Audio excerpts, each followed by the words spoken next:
Que alguien me atienda. Oye, genio, sal de una vez de la lámpara. ¿Eh? Lo siento, señor. No esperaba. Los agentes de ventas no suelen venir a esta parte del garaje. ¿Tú un conductor? Hello. Today we are shifting our focus from survival games to point-and-click/visual novel adventures. Now, right out of the gate, I'm not an expert in classic point-and-click games. Unfortunately, I haven't played some of the big names like Rusty Lake series, Machinarium, or even the all-time classic Sally Face, so to do everyone's justice, those won't appear in the ranking. As much as I wish to include them, I simply cannot. However, I have played plenty of games that use this gameplay structure, some traditional, some story-forward, and I've spent years enjoying Telltale titles in particular. So don't worry, this genre will get the same level of care as the survival games ranking. I'm judging them based on their overall quality in my eyes. This video was actually commissioned by a random commenter under the last ranking. He also suggested that I make the video more adjusted to today's audience, meaning more brain-rotted. To that person, I have one message. Escúchame, niño mimado, me estás molestando. Juro que si me haces clasificar todos los juegos de FIFA la próxima vez, te desollaré vivo, cabrón, y te daré de comer a los cordovagas.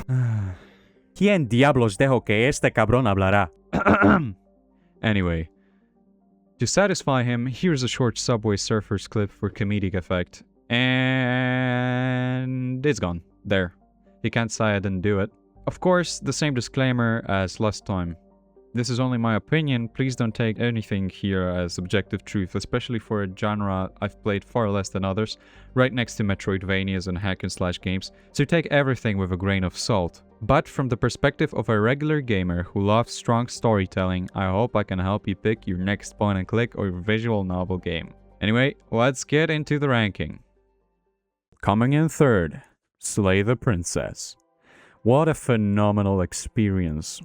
It's a soft horror game similar in tone to Subnautica's unsettling moments, but otherwise completely its own thing.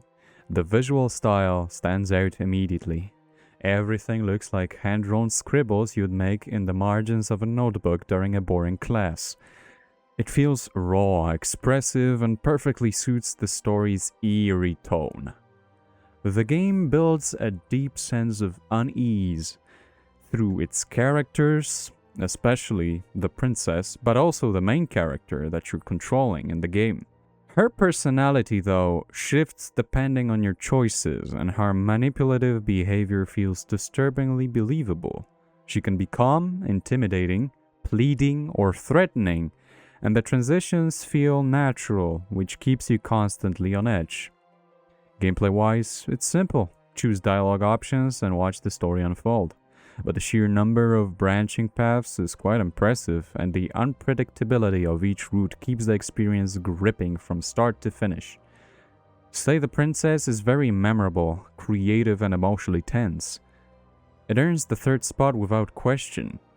I was always a fan of this Fable-esque aesthetic ever since I played the Fable game from 2005, and although the atmosphere is similar to that game, stylistically, it's more closer to Don't Starve, which is a very good thing, essentially.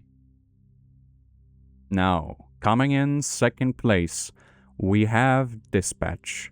Dispatch is one of the strongest visual novel-style experiences available right now, in my opinion. It came out in late 2025, and it genuinely feels like playing through a high-quality TV series, where you act as one of the lead characters. Your choices don't drastically alter the plot, but they do immerse you in a narrative and make you feel involved. The art direction is stunning. It generally looks like a gamified version of The Invincible. The story is emotional, personal, and surprisingly grounded. It follows a guy who's lost everything and has to rebuild his life with the help of some truly supportive people while dealing with others who make things much harder. It's relatable, and it's full of moments that land with weight. The character designs and voice cast is just stellar. Moist Critical as Sonar, the bad guy, and Jacksepticeye as Punch-Up are standout roles that add charm and personality to this absolute masterpiece. Even the gameplay portion, choosing which hero to send on tasks, ties directly into the narrative, with characters naturally commenting on and reacting on to the missions. It creates a smooth blend of story and mechanics that feels effortless.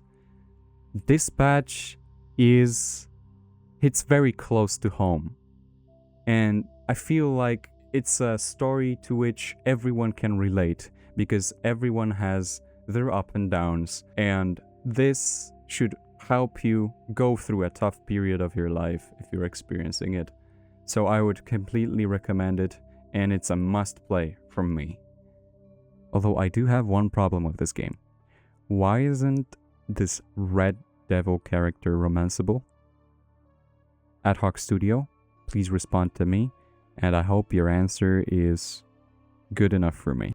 And now we have the winner, and that winner is Grim Fandango. A choice some of you probably weren't expecting.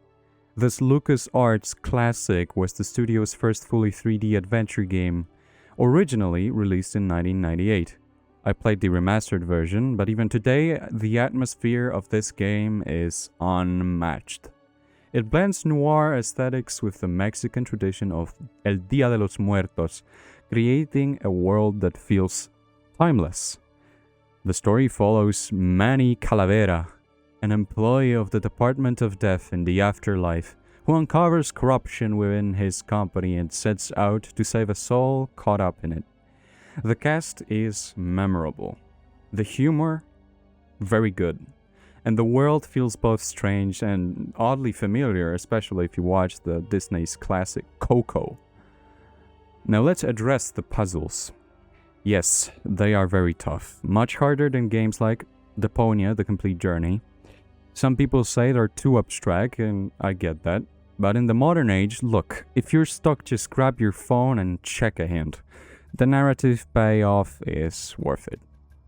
Grim Fandango isn't a silly adventure. It's more layered, engaging, and it's a journey that sticks with you long after you finish it. It's truly unforgettable. And that's why, for me, it takes the top spot. And there will be no other game, probably, in this genre that I will like more than Grim Fandango, because there's just too much emotion I feel when talking about this game or just playing it, to be honest. Now look, this was a very tough ranking to finalize. Telltale games as a whole are very dear to me, and honestly, if I made a top 5, The Wolf Among Us would absolutely be there. It's one of the best stories Telltale ever made. The Walking Dead Season 1 also would deserve praise because it's emotionally brutal, sure, but it's also beautifully written and iconic. It's an absolute icon, this game. And then there's also 60 Seconds, Reatomize, the small indie title, but it's absolutely full of charm and deserves attention. It's that kind of indie game that you just find and it's an absolute gem. And also, Papers, Please, I could say the same thing about this game. All of these are pretty much excellent, but I wanted to stick to a top 3 format across all ranking, and tough decisions had to be made. And that would wrap up this ranking. Thank you to everyone watching, and especially those who made it this far. I actually appreciate you a lot. I'll see you in the next video, hopefully one covering a genre I know a bit better. Until then, take care, and bye-bye. I'm Commander Shepard, and this is my favorite video on the Citadel.